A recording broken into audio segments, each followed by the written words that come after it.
그러면 이제 국민의힘 내부로도 들어가 보겠습니다. 외부로는 이렇게 대야 공세, 전선을 굳히고 안으로는 한동훈 대표가 오늘 당직 인선을 마무리했습니다. 당의 싱크탱크 격인 여의도 연구원장으로 이 사람을 올렸습니다. 풀뿌리 정치 시스템의 재건, 여의도 연구원 강화, 저변 확대, 정치개혁 실천하자는 말씀드립니다. 그게 결국 우리 국민의힘이 중도와 수도권 청년으로 확장해 나가는 길이 될 겁니다. 저는 한동훈 위원장을 매우 좋아하는 사람인데, 그리고 또 가까이서 보니까 그 역량도 매우 출중하다고 보는데, 생각보다는 훨씬 더 사교적이고 약간 조금 좀 엉뚱한 부분도 좀 있는 것 같고, 그런 의미의 엉뚱함이 아니고 인간적인 매력을 충분히 느낄 수 있는. 이제 뭐 정책위장도 바뀌었고 당의 싱크탱크라고 불리는 여의도 연구원장의 유이동 전 의원이 내정됐습니다. 윤리위원장의 신의진 의원, 그 전 의원, 저 김은식 교수님. 예. 이게 물론 뭐 친한계라고 불릴 수도 있지만 여의도 연구원장을 교체하면서 뭔가 한동훈 대표가 바랬던 분위기 쇄신 뭐 이런 거를 준비하고 있는 겁니까? 지금 당직 인선이 이제 거의 마무리 수순인데요. 일단 63%의 압도적 지지로 당선된 그 민심과 당심의 힘을 동력을 삼아서 당직 인선을 보면 한동훈 대표와 같이 지금까지의 영남 강남 정당이라고 하는 어떤 한계성을 넘어서서 중도와 수도권과 청년을 아우를 수 있는, 그리고 선거에서 승리할 수 있는 어떤 기반을 만들 수 있는 방향으로의 변화를 모색하기 위해서 저는 당직 인선을 마무리하고 있다고 생각합니다. 여의도 연구원장의 유이동 전 의원을 선택한 것은 뭐 지난 비대위 시절에 같이 호흡을 맞춘 것도 있습니다만, 알다시피 유이동 전 의원은 바른정당 계열입니다. 그러니까 사실은 수도권 내 민심에 굉장히 민감하게 반응할 수 있고요. 그리고 박근혜 대통령 당시에 이 탄핵 국면에서도 일정 정도의 민심에 귀를 기울였던 그런 바른정당 계열 사람이고, 또 실제로도 한동훈 위원장이 총선을 앞두고 비대위원장으로 내정돼서 내려올 때도 유이동 전 의원 같은 경우는 그때는 현 의원이었죠. 사실 반대 의사를 많이 표명했습니다. 물론 저도 그때 한동훈 비대위원장 카드에 대해서는 반대 의사를 표명했고요. 왜냐하면 김기현 당시 대표 체제가 수직적 당정 관계로 친윤들이 완장차고 설치는 것에 대해서 국민들이 정말 가뜩이나 안 좋아하고 있는데, 또 용산에서 한동훈 비대위원장을 내려보내는 것에 대해서는 되게 우려를 가졌거든요. 그러나 그 이후에 지금 한동훈 대표는 총선을 치르고 그다음에 총선 이후에 또다시 당대표로 나오면서 대통령에게 할 말을 하겠다. 그리고 용산하고는 수평적 당정관계로 건강한 긴장관계를 이루겠다. 이런 방향으로 가고 있기 때문에 오히려 한동훈 비대위원장 카드가 내려오는 걸 반대했던 사람조차를 다 끌어안으면서 중도와 수도권과 청년으로 갈 수 있는 새로운 어떤 국민의힘의 변화의 방향을 모색하고 있는 게 아닌가, 그렇게 해석을 합니다. 그러니까 김기식 교수가 아까 잠깐 언급했던 부분이 그 부분인데, 과거에 정확히는 작년 12월 말에 그 한동훈 당시 법무부 장관이 비대위원장으로 오냐 마냐를 뒀을 때 여기 보면 장동혁, 유이동, 김재섭 이런 인물들이 한동훈 비대위원장은 안 된다라는 취지의 얘기를 했는데, 지금 수석 최고위원이 됐잖아요, 장동혁 의원. 그리고 이번에 여의도 연구원장이 된 유이동 전 의원. 이렇게 뵈니까 뭔가 김재섭 의원도 최근에 한동훈 대표에게 여러 우호적인 메시지를 많이 냈기 때문에 반대파를 끌어안아서 뭔가 이제 본인들 사람으로 만든 거 아니냐는 해석도 아까 김은식 교수의 말씀 그런 건데, 그런데 아까 신의진 전 의원을 윤리위원장 얘기가 나왔었잖아요. 다음 화면을 보겠습니다. 허민 기자님. 그런데 이런 부분이에요. 사실 일반 대중들은 정책위의장의 윤리위원장의 당직에 대해서 엄청난 중요성에 대해서는 아직 체감을 못하고 있는데, 실제로 일부 보도를 보니까 윤리위원장, 기존 윤리위원장이 본인 사표낸 적 없다고 반발하고 있더라고요. 어떻게 보십니까? 네, 뭐 지난번에 정점식 정책위의장 교체 논란 때와 비슷한 논란이 벌어지고 있는 것 같습니다. 그 당시에도 이제 결국은 임기가 보장돼 있고, 그리고 또 임명된 지가 얼마 안 된 주요 당직자를 그렇게 함부로 바꿀 수 있느냐, 이제 이런 논란이 있었던 거죠. 사실 거기와 관련해서는 이제 새로운 당 대표가 출범을 하면, 그 체제가 출범을 하면 그 대표의 어떤 당 운영 방식과 철학에 맞게 새로운 인물들을 수혈해야 된다라고 하는 교체론이 하나 있는 거고요. 또 한편으로는 이제 그러나 임기가 보장돼 있고 또 얼마 되지 않았기 때문에 그래도 유임시키고 그런 교체는 좀 신중하게 해야 된다라고 하는 유임론이 있는 거죠. 그런 논란이 지금도 벌어지고 있는 것 같습니다. 제가 볼 때는 그 정점식 이 정책위의장 교체를 통해서 예. 하나의 이제 뭐랄까 선례를 좀 보여줬다고 생각을 하고요. 그 선례에 맞춰서 지금 당에 또 중요한 역할을 하고 있는데 윤리위원장도 이번에 바꾸었다고 생각을 합니다. 특히 이제 아까도 이제 그 한동훈 원래 비대위원장 뭐 등등을 반대했던 분들이 전부 다 지금 한동훈 친한계가 돼가지고 결국은 이제 한동훈 체제에 합류하게 된 과정을 잠깐 말씀을 하셨는데 예. 신의진 의원도 사실은 뭐 이렇게 친한계 의원이 아니에요. 예. 그런 의미에서는 신의진 의원 같은 분들도 마치 윤석열 대통령이 한동훈 대표 그 회담하면서 다 아우러라 포용해라 하듯이 이렇게 좀 데리고 와서 우리랑 같이 일하자. 그래서 우리랑 같이 좀 당 발전을 위해서 해보자. 이런 맥락에서 했다고 보고 예. 이런 걸 통해서 한동훈 체제의 당 운영이 좀 더 발전할 수 있는 기회가 될 수도 있겠다 이런 생각을 해봅니다. 근데 이제 김진욱 대변인 이런 거잖아요. 정책위의장, 정점식 위의장 교체 때도 상당히 이제 내부에서 말들이 많았고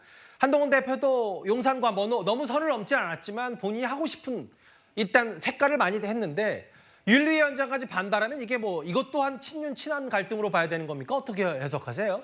저것도 그렇게 볼 여지가 분명히 있죠. 좀 전에 말씀들 주셨습니다만 제가 볼 때는 당내에 친윤계 의원들의 의외로 이쪽이 좀 단단하게 지금 구성되어 있구나라는 생각이 들어요. 왜냐하면 한동훈 대표가 쓸 수 있는 인재풀이 굉장히 제한적으로 지금 작동되고 있거든요. 범친윤계 색깔이 있으면서도 그렇지만 또 그 윤석열 대통령의 색깔이 별로 안 묻어 있는 옅은 이런 사람들을 찾다 보니까 이런 분들도 지금 이제 그 구성이 좀 새롭게 되고 있는데 제가 볼 때는 앞으로 한동훈 대표가 당을 장악하는 데 있어서 상당한 어려움이 있지 않을까 그런 부분들을 언제까지 어떻게 장악해낼 수 있을까 하는 부분을 좀 숙제로 보이고요. 예. 지금 윤리위원장 같은 경우에 그 굉장히 중요한 거는 직전에 그 사례가 있었지 않습니까? 예. 그 이준석 대표가 당대표직에서 쫓겨나가다시피 했을 때 윤리위원회가 상당한 역할을 했는데 그 윤리위원회에 자기 사람을 심음으로써 그런 일단 그 방지책을 하나 좀 세워놓은 게 아니냐 이런 생각이 드네요. 예. 글쎄 인선을 이제 마무리하는 과정에서 정책위의장만큼은 아니지만 윤리위원장 얘기를 두고도 뭐 이런 얘기를 했는데 이용구 위원장은 사실 그 전부터 교체가 많이 나왔기 때문에 약속을 헌신짝처럼 버린다면 누가 당을 신뢰하겠냐 이 얘기 좀 더 본인 얘기 나중에 들어봐야 될 것 같아요. 일단 당직 인선도 마무리했고 한동훈 대표가 사실 뭐 국민 눈높이, 여론, 당원 게시판 이런 거에 귀를 많이 기울이겠다라고 했던 게 김경수 전 지사 복권 얘기였습니다. 공감이 어렵지만 더는 언급하지 않겠다. 이게 어제 핵심 메시지였는데요. 어제 저희가 뉴스탑10에서 9,000개가 넘는 댓글이 달릴 정도로 이 김경수 전 지사 복권에 대해서 국민의힘 당원 게시판 난리가 났다고 전해드렸었는데 거기는 여전히 뜨거운 것 같습니다. 알려진 바와 같이 공감하기 어렵다라고 생각하시는 분들이 많을 것 같습니다. 다만 이미 결정된 것이니 제가 더 이상 언급하지는 않겠습니다.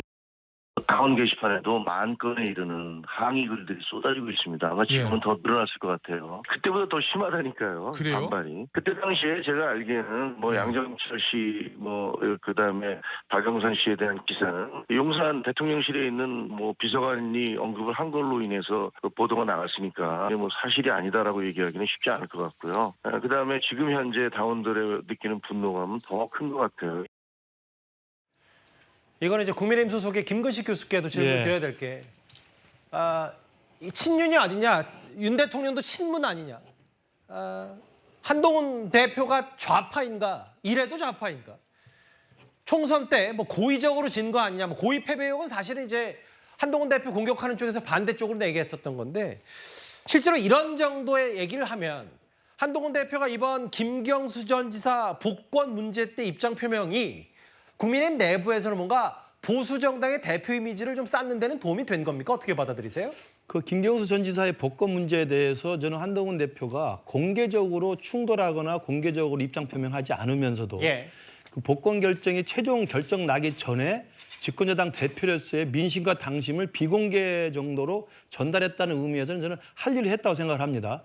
이제 그 부분에 대해서 그렇지만 일단락이 됐기 때문에 더 이상 말을 하지 않겠다는 것이고요. 근데 지금 여기 나온 것처럼 우리 당의 이른바 당원 게시판에는 거의 10,000개 가까운 댓글이 올라와 있는데요.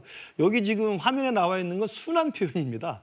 더 심한 표현들이 있어요. 교수님께서 직접 보셨어요? 예, 봤습니다. 그러니까 사실은 이게 방송에도 보일 수 없을 정도의 윤 예. 대통령에 대해서 심한 표현도 많이 있습니다. 그건 뭐냐면 예. 저는 설마 우리 윤 대통령이 국민의힘이 선출해서 국민의힘의 소속으로 당선된 대통령이기 때문에 그러지 않을 거라고 생각합니다만 예. 지난 총선 참패 이후에 이른바 그 총리 교체와 비서실장 교체가 이야기 나왔을 때 이른바 양정철 비서실장, 박영선 총리설에 대해서 대통령실에서 부인하지 못했습니다.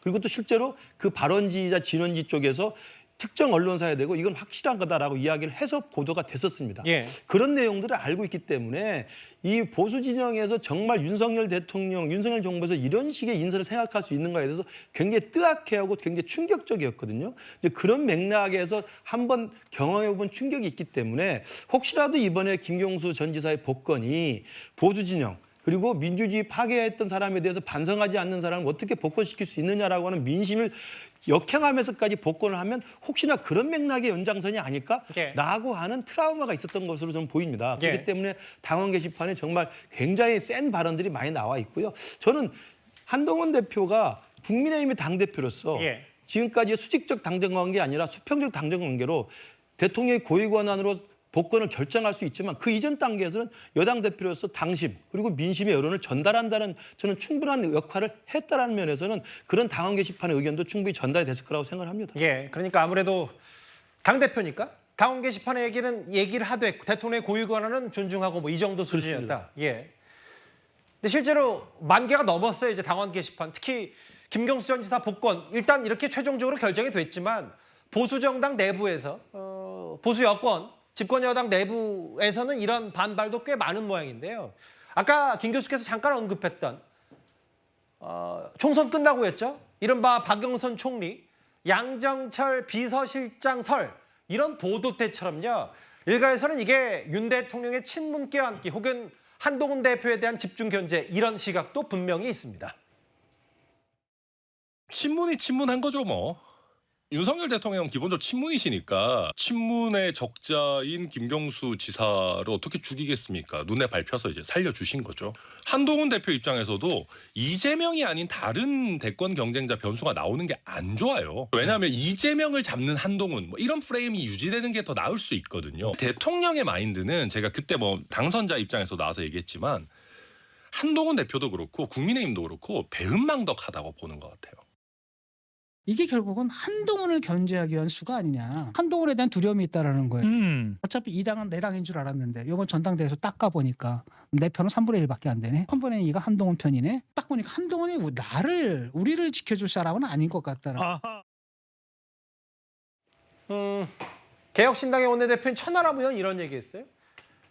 윤 대통령이 친문 적자 눈에 밟혀 살려줬고 한동훈 대표와 여당을 글쎄요, 뭐 전당대회 이후에 더 배은망덕하다고 보는 건지는 모르겠지만 대통령의 혹은 뭐 최근에 정계 개편 뭐 이런 얘기까지 오늘 나왔는데 이런 설들 허민 기자 어떻게 판단하십니까? 윤석열 대통령이 사실은 이제 문재인 정부 때 이게 검찰총장이 됐죠. 예. 그래서 그 과정에서 그리고 또한 이제 박근혜 정부 때 이제 여러 가지 댓글 수사 이런 것들을 하면서 뭐 좀 탄압 아닌 탄압을 받아서 이제 좌천성으로 해서 뭐 대구 고검 같은 데 가기도 했고 이런 저간의 사정들 때문에 박근혜 정권과는 좀 사이가 멀어지고 이제 문재인 정권 때 그 승진을 하고 이렇게 검찰의 총수가 되면서 여러 가지 네트워크가 더 많이 생기고 그랬던 점은 있는 것 같습니다. 박영선 장관도 이제 그 법사위원장 할 때 윤석열 대구 고검에 내려갔던 윤석열 증인으로 불러서 얘기할 때 굉장히 잘 대접을 해줬다. 이런 것들이 아마 빚으로 많이 남아있다. 이제 이런 얘기들도 있었고 그래서 아마 친문 인사들과 친한 관계들이 뭐 이렇게 구설수에 오른 것 같습니다. 저는 그런 것들은 뭐 변론으로 하고 예. 사면 복권의 두 원칙이 있습니다. 하나는 형평성이고 또 하나는 이제 국민 통합입니다. 이 두 가지 원칙을 갖고 대통령이 정치적 결단, 정무적 결단을 하는 것이 사면 복권이 복권이고요. 그리고 사면 복권 관련해서는 대통령의 고유 권한이에요. 이거는 남이 언터처블한 이래라 저래라 만들 수 없는 건질 예. 수 없는 고유 권한인데 여기에 대해서 사실은 제가 정치를 그렇게 오래 취재하면서도 예. 이렇게 이번 사면 복권처럼 여당 대표가 나서고 또 야당에 누가 나서고 하면서 뭐랄까 이 공격하는 거를 처음 봤습니다. 예. 그런 것들이 전부 다 이제 윤석열 대통령이 이제 문재인 정권 때 뭐 그 했던 여러 가지 이제 그 인간관계라든가 네트워크의 산물이 아닐까 이런 생각도 해보는데 저는 정치는 상상력이라 생각을 하고요. 예. 그러나 그 상상력은 경험에서 나오는 것입니다. 저는 천하람 의원이 얘기하는 이 정치적 상상력, 그게 결국 친문이니까 친문적 행보를 한 거 아니냐라고 하는 거는 윤석열 대통령과 윤석열 정권에 대한 증오심이 불러온 상상력이라고 생각을 하고 논평하기엔 좀 부적절한 말장난 같다 이런 생각을 합니다. 예. 이게 현직 대통령을 반대파의 밀정처럼 몰아세우는 것 예. 이런 것들은 좀 조심스럽게 표현해야 되는 거 아닌가 이렇게 생각을 해봤습니다. 모르겠어요. 그러니까 그 대통령이 과거 뭐 검찰총장 시절에 여러 사람들, 당시 문재인 정부의 주요 인사들의 많은 도움을 받아서 총장도 됐다 뭐 이런 얘기들은 많았었으니 아마 천하람 원내대표, 개혁신당의 천하람 의원이 저걸 덧붙여서 여러 가지 친윤이 아니라 친문 아니냐 대통령의 정체성 이렇게 얘기했는데 실제로 그것 말고도 조기현 변호사님 아예 뭐 진중권 교수 같은 경우는 한동훈 대표에 대한 본격적인 견제, 이재명 전 대표 견제 아니냐 이런 해석은 김경수 전 지사 복권과 맞물려서 어떻게 판단하십니까? 뭐 그런 측면도 분명히 있다고 봅니다. 차기 대선 구도가 지금 민주당의 이재명 전 대표 그리고 한동훈 대표 구도로 고착화돼서 계속 간다고 하면 지금 한동훈 대표와 윤석열 대통령의 관계를 고려할 때 레임덕이 조교화될 수 있는 리스크가 계속 된다고 볼 수밖에 없거든요. 즉 그런 측면에서 보면 지금의 어떤 차기 대선 구도의 판을 흔들 카드가 어느 정도 필요했고 민주당의 어떤 역학 구도라든가 또 지금 본인의 과거 그 전 정부에서 검찰총장을 했던 이런 것들을 보면 이 카드가 적어도 지금 얘기하는 친문을 끌어들이는 정계개편까지는 너무 과도한 해석이라고 보여지는데 적어도 현재 구도를 흔드는 카드로서는 의미가 있다 이런 정도는 생각할 수 있다고 보여지는데요.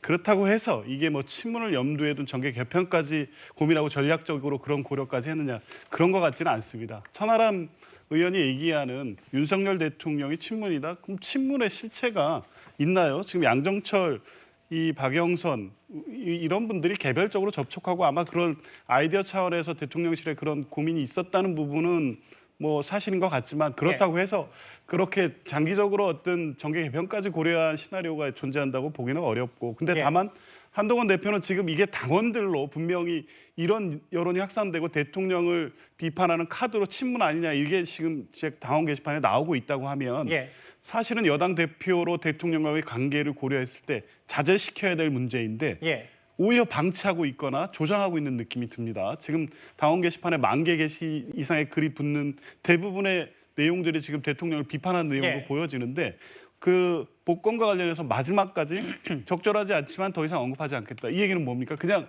나는 대통령과 각을 세우겠다는 입장을 다시 공식화한 거거든요.